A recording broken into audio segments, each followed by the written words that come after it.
Hello, you're listening to Hugo Talks. Well, some people, they still call the Great Reset a conspiracy theory. You're wearing a tinfoil hat, they say.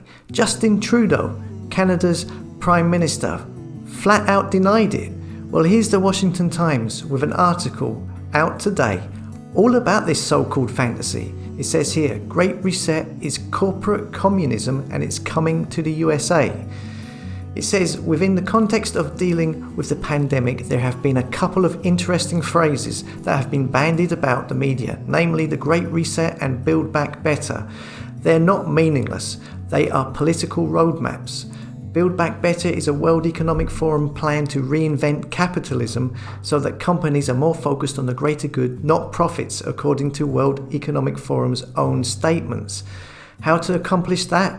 By the Great Reset. Again, that's according to World Economic Forum's own words. It's a long, detailed article, and I'll read this bit out to you. It says here, that's a small, very small glimpse into how corporations driven by social consciences serve. They become the arbiters of proper and acceptable human behaviours. They become the dictators of governance. Mask mandates, anyone? If government can't get it done the constitutional route, government can exert pressures on the private market to get the same done by a different route. No mask, no entry has become the normal shop store sign these days. Soon, no jab, no entry. Soon, no papers, no buying or selling. When the coming oligarchy, the coming top-down global Build Back Better and Great Reset campaigns, citizens won't be able to travel, to work, to go to school, to shop or to sell without first meeting the standards set by corporate heads and their World Economic Forum partners.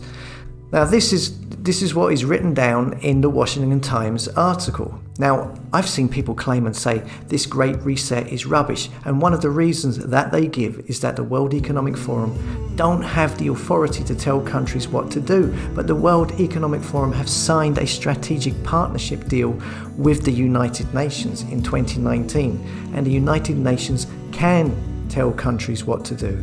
And even if that wasn't true, the World Economic Forum is made up of the 1,000 richest companies in the world. And as is said in the Washington Times articles, if governments can't mandate a law through a traditional route, where you can do it through the private sector by getting all the biggest companies in the world to enforce that law through airlines, say, demanding you have a health passport, or Ticketmaster, for example, requiring you to have had the jab before you go to a gig, etc., etc. The article finishes up by saying Build Back Better means something. The Great Reset is real, it says.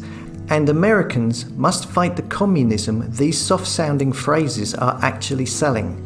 The World Economic Forum, remember, is comprised of private companies and therefore largely sheltered from accountability or ballot box replacement. And the article finishes by saying America, like all the countries of the world, will be run and governed and regulated by a crowd of corporate elitists and their billionaire friends. The Constitution will be just a piece of paper. Freedom will be only what they grant.